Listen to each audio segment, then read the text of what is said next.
यहाँ पे विभिन्न प्रकार से गायों की रक्षा, शरणागत की रक्षा और अपने पूरी वतन के रक्षा समय समय पर अनेक लोगों ने बलिदान दिया और जो आगे चलकर लोक देवता के रूप में पूज्य हुए। और लोक देवता जिनके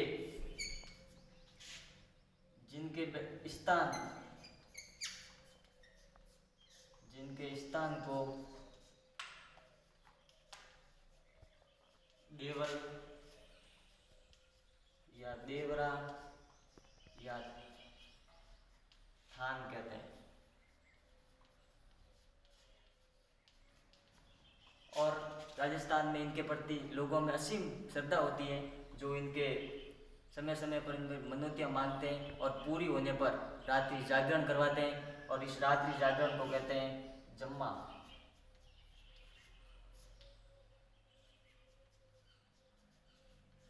रात्रि जागरण करवाते हैं जिसको बोलते हैं जम्मा। ऐसे तो हमारे यहाँ पे अनेकों लोग देवी देवता हुए हैं, पर आज हम महत्वपूर्ण जो लोग देवता हैं उनके बारे में पढ़ेंगे, जहाँ से सवाल पूछे जाते हैं। तो बात करते हैं राजस्थान के लोक देवताओं में। आपने नाम सुना होगा पंचपीर। तो पंचपीर, जब हम पंचपीर की बात करें तो राजस्थान के पंचपीरों में पाबू जी, हड़बू जी, जिन्होंने कटार भेंट की थी, जिसके दम पर अनुसंघा ने नहीं राव जोधा ने राज्य प्राप्त किया था जोधपुर का। पाबू जी, हड़बू जी, गोगा जी, गोगा पीर, रामदेव जी, रामसा पीर व मंगलिया मीना जी।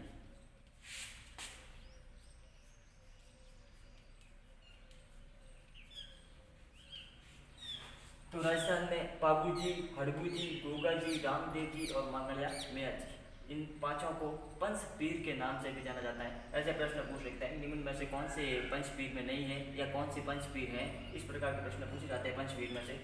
तो सर्वप्रथम हम आज पढ़ेंगे पाबू जी।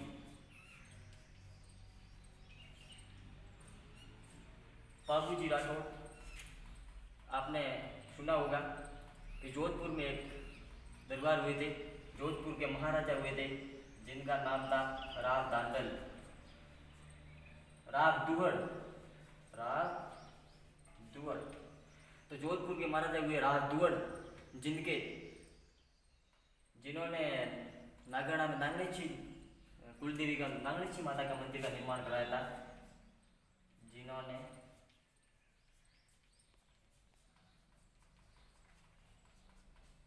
नागड़ा में कुलदेवी नागणेची माता के मंदिर का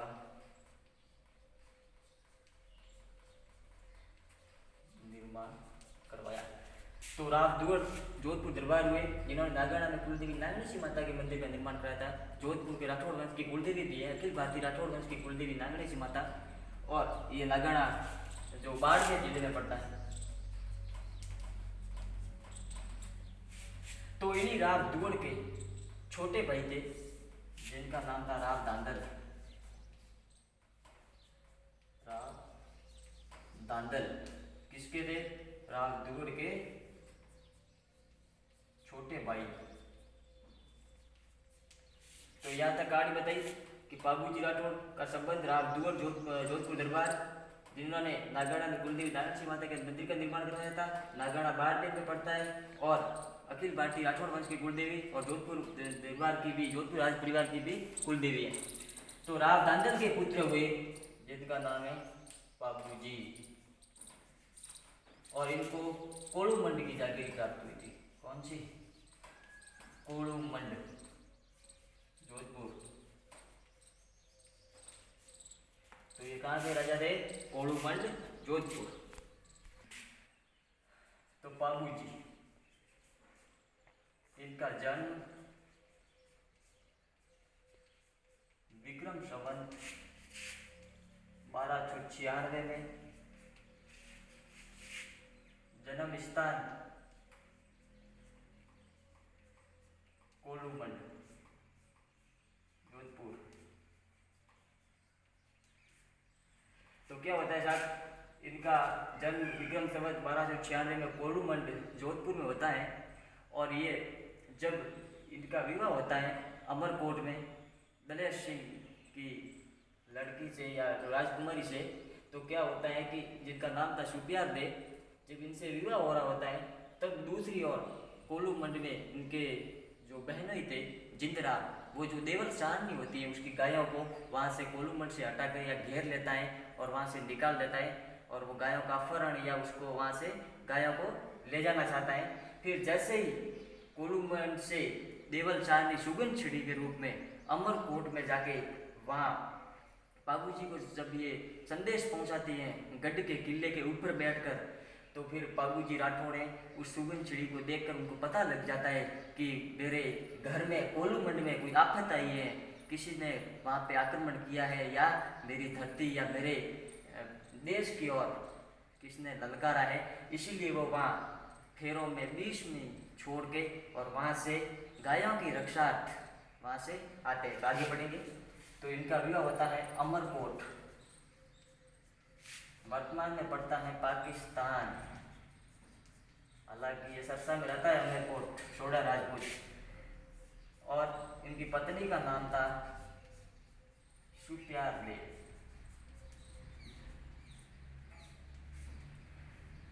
जब ये फेरों से बीच में से उठकर जब अपने साथियों के साथ, जिनका नाम था, इनके साथी थे, साथी को सहयोगी को चांदो जी,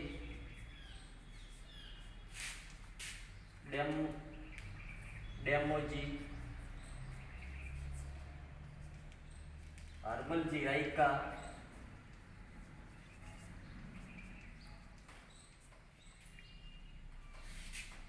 सलजी सोलंकी,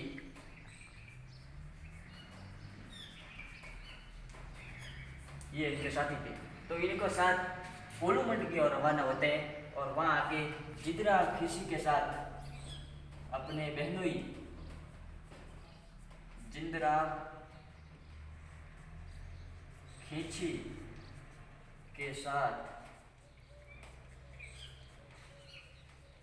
गायों की रक्षा के लिए युद्ध करते हुए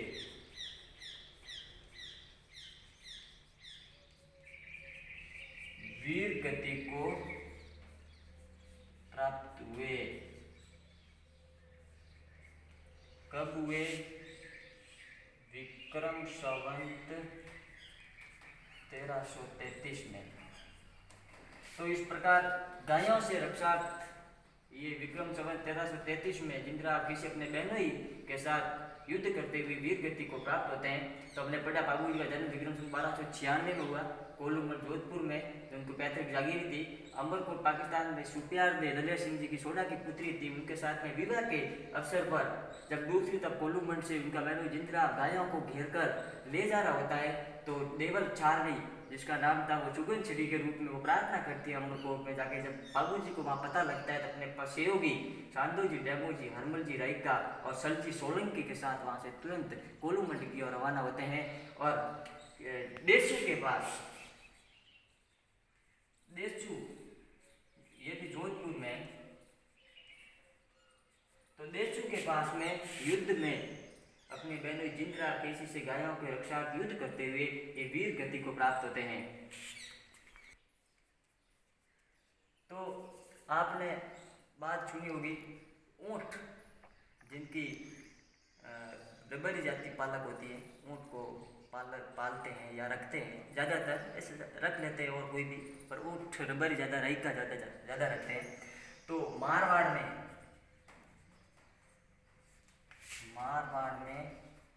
ऊँट लाने का श्रेय, ऊँट लाने का श्रेय किसको जाता है?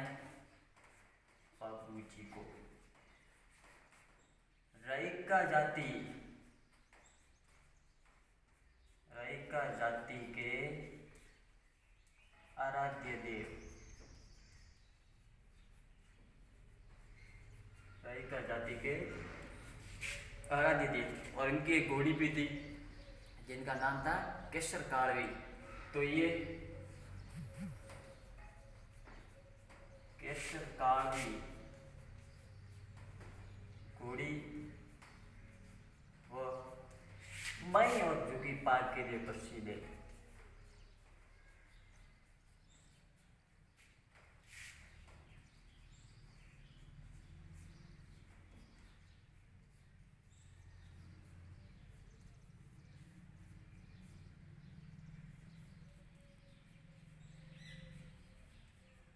केसर काल की घोड़ी बाई और झुकी पाग के लिए।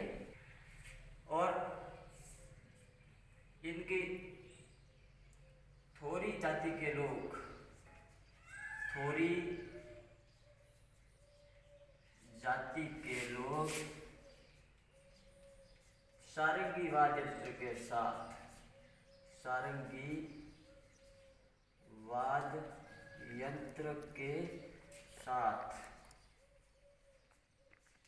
थोरी जाति के लोग सारंगी वाद्य यंत्र के साथ इनकी यशो गाथा, यशो गाथा गाते हैं, जिसे स्थानीय भाषा में,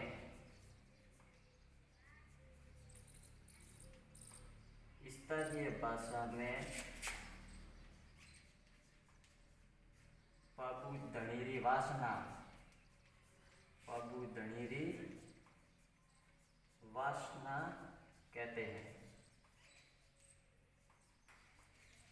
तो थोरी जाति के लोग हैं, सारंगी वाद्य यंत्र के साथ इनकी यशोगाथा गाते हैं, जिन्हें स्थानीय भाषा में पाबू धणीरी वासना कहते हैं। इसके अलावा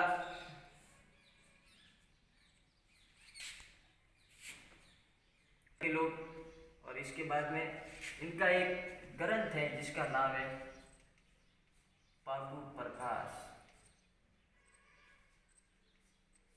इनका एक ग्रंथ है पाबू प्रकाश, जिसके रचनाकार है आशिया मोड़ी।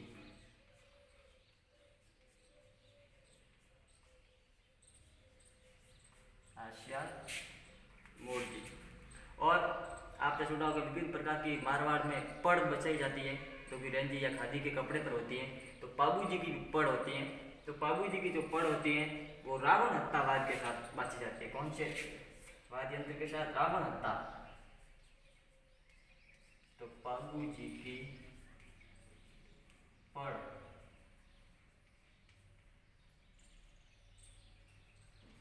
रावण हत्ता वाद्य के साथ बाजी जाती हैं। तो दोस्तों, पाबू जी मारवाड़ में ऊंट लाने का श्रेय रायका जाति या रब्बरी इन्हें आराध्य देव मानती है। केसर कालवी घोड़ी व बाई और झुकी पात के लिए प्रसिद्ध है। थोरी जाति के लोग सारंगी वाद्य यंत्र के साथ इनकी यशो गाथा गाते हैं, जिसे स्थानीय भाषा में पाबू धणीरी वासना कहते हैं। पाबू प्रकाश एक उनके ऊपर रचित ग्रंथ है, जिसके रचनाकार है आशिया मोड़जी। और पाबू जी की पढ़ रावण हत्ता, ये इंपोर्टेंट है, रावण हत्ता वाद के साथ बाची जाती है। आगे पाबू जी राठौड़,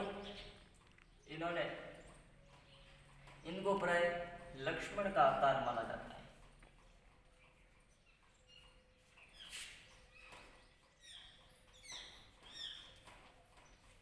लक्ष्मण का अवतार माना जाता है।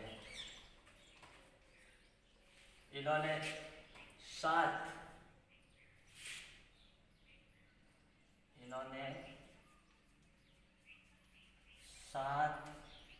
मलेच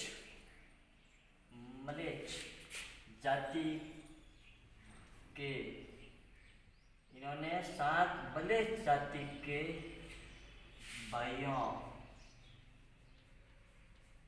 जो कि भगोड़े थे, को शरण प्रदान की थी।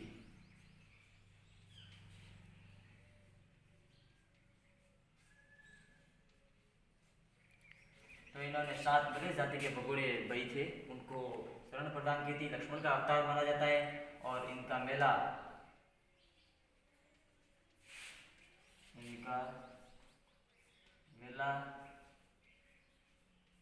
क्षत्रमवश्या को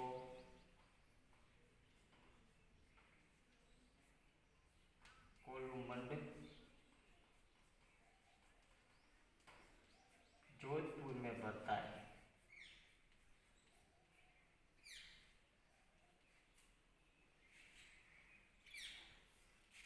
राजस्थान के सर्वाधिक प्रसिद्ध पहाड़, राजस्थान की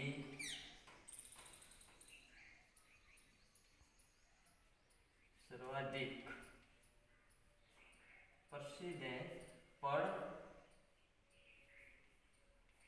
पाबूजी की पहाड़।